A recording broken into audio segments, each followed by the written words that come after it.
So before I begin this range report, I want to thank my special guest, Joel Hansen. I've had him on one other range report. He is a fellow YouTuber with a gigantic channel, over 250,000 subscribers. He's a model, food influencer, and professional competitive eater. I know, what an amazing resume.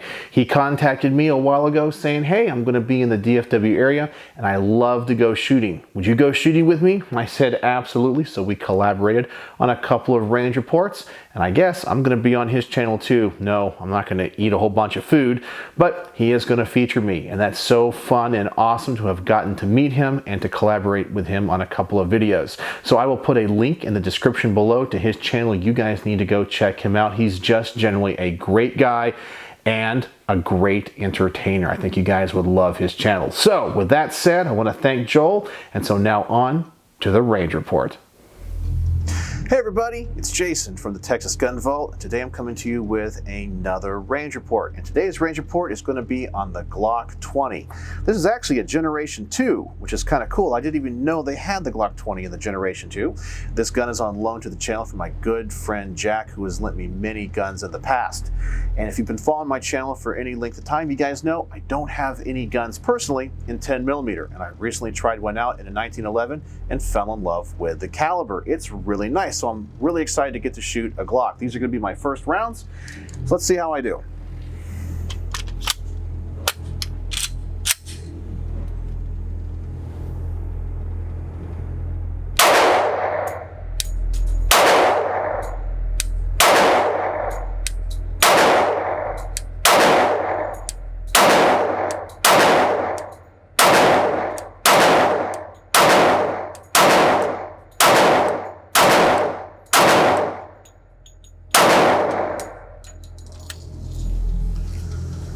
Alright, so I first got to say this thing is definitely more snappy than the 1911. That's probably because of the polymer construction. I definitely feel the recoil a lot more, but man, I like this caliber. I don't like the fact that the grip is so thick, and that's just an artifact. These cartridges are so large. It's the same frame size as the Model 21 and 45 ACP. So I think if you have smaller hands, you might not like this particular firearm. But I'm going to load this up, give my friend Joel a chance to shoot it, see what he thinks. All right, here we got the Glock 20. So this is actually a 10mm. I've never shot a 10mm before, so I'm very excited about that. I mean, 10 mil, it's known for stopping power, it's known for oomph. I will say a Glock is, in general, probably my favorite handgun I've ever used, specifically if it's like a 45 cal. I mean, the stopping power, the bread and butter, it is so smooth. So I'm really excited to try this one out. Woo!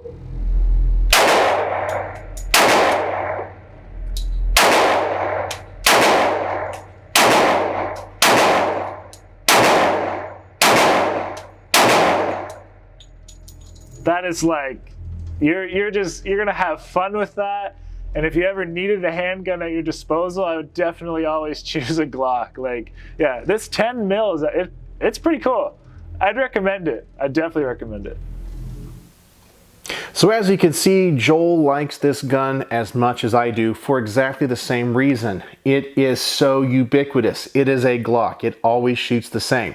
And so if you love Glocks, you're going to like pretty much every model and every generation they've ever made. If you don't like Glocks, you're not going to like this one. It's just the way it goes. But as I said, you have to give them points for consistency. You always know what you're going to get out of the box. It's a huge plus for me.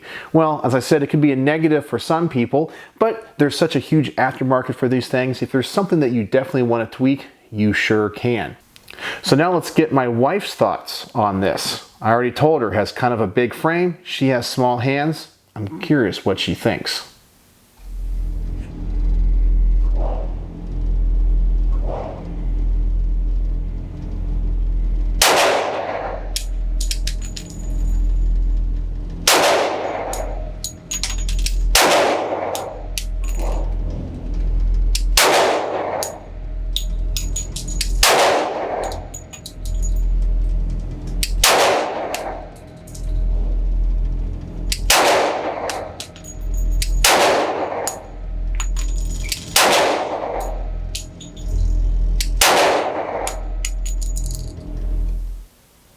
So as I expected, the gun was a little bit too big for her, especially because this is a Generation 2. I know they had an SF version of this frame that came later, I believe in the Generation 3, which stood for short frame.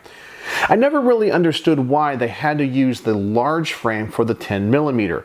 Maybe for structural integrity, but when it comes to the diameter of the rounds, they're exactly the same as a 40, and they're able to stuff those into the more narrow frame. Granted, the grip would probably have to be a little bit longer because the 10mm is a longer casing, but when it comes to the width, I don't know if they necessarily needed to do that. I don't know if they could rework that in some way. I know when it comes to these bigger Glocks, that's the major complaint, is they're just too big for some people. The 17, the 19, those types of grips are perfect for most hands. The 20, the 21, just a little bit too wide. So I understand her thoughts and complaints about that. For me, it's not too much of a deal breaker, but for some, I know it is. Well, I only have enough ammo for one more magazine, so let's shoot that now. All right, so this is going to be my last magazine here on the branch report. Unfortunately, I don't have a lot of ammo. You guys know it's the great ammo shortage of 2021. The one thing I do want to say after shooting this that I really do like about Glocks is how consistent they are. This is a Generation 2, so this thing probably dates to the mid-90s. And it shoots just like a Gen 5 does today. The trigger feels the same, and I still shoot it low and to the left. They are just super consistent guns.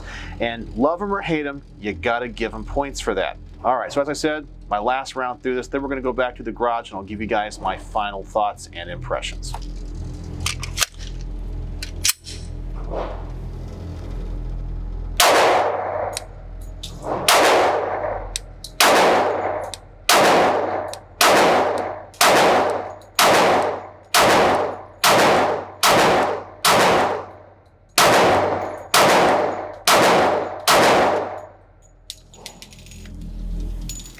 All right, so what are my final thoughts on this really kind of historic Glock Model 20? Second generation. This has to be the first generation that they offered this in. I'm not sure they offered this in the very limited run of the Generation 1. So it is kind of cool to have one that's kind of old. The only thing that Jack, who is the owner of this gun, and thank you Jack for lending this to the channel, has changed is the recoil spring. He has the original in the box, but this one has some type of dual recoil spring. It's a little bit weird in that as you get right back to where the slide wants to lock open, it has a lot more resistance.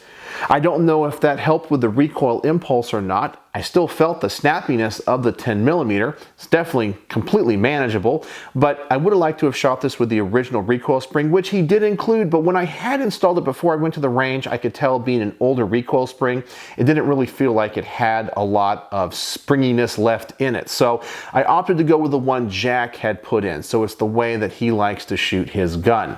That would be the only thing that I can tell that he has changed.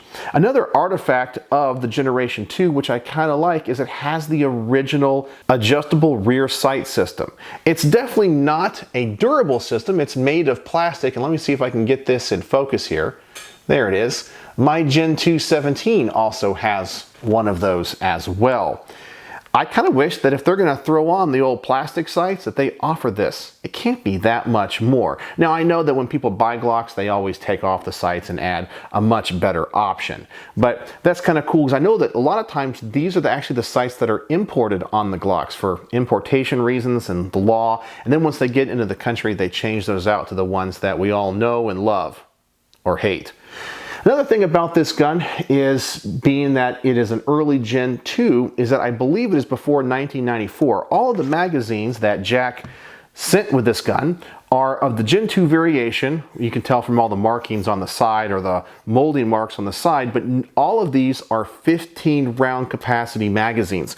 So these are not marked with the 94 assault weapons ban markings. So these had to have been imported into the country and sold before 1994.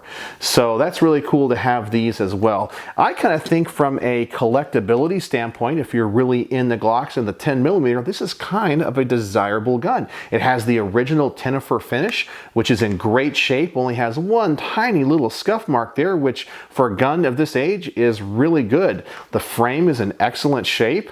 To me, this is kind of a collector's piece more than a shooter, just because it's so old and being one of the early 10 millimeters that Glock made. For me, that's just really cool. I know it's still just a Glock to a lot of people, but there are Glock collectors out there that like these odd variations. The Glock, as I mentioned before, is extremely consistent and shoots just like all of my other Glocks, low and to the left, but I know it's me, it's not the gun. I know if I could bench rest this thing, it would shoot great. And that just reminds me, of course, while I'm filming this, you guys know I don't have a script. I just kind of go off the top of my head. I was going to talk about the Generation 2. It doesn't have a Picatinny rail in the front, so you cannot add any accessories to this being a Generation 2. So that wasn't added until the Generation 3. So this is just a cool piece of Glock history. It shoots like a Glock and really handles the 10 millimeter like a champ. And I know some of you guys are going to say, well, the modern loadings of the 10 millimeter are like 40 Smith & Wesson plus P. They're not the true 10 millimeters that were designed in the late 80s and 90s. And that might be true. You could definitely tell that this was a much more powerful cartridge than the 40. But it ran great.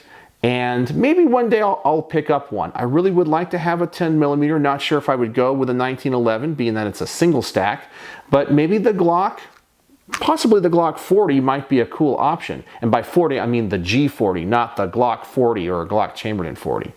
But who knows? Maybe one day I'll pick up one of these. I'm not in a rush though, but I'm pretty impressed with how this handled the 10 millimeter. It was accurate. It's a Glock, it's consistent. So, on my star rating, how would I rate the Gen 2 Glock 20 in 10 millimeter?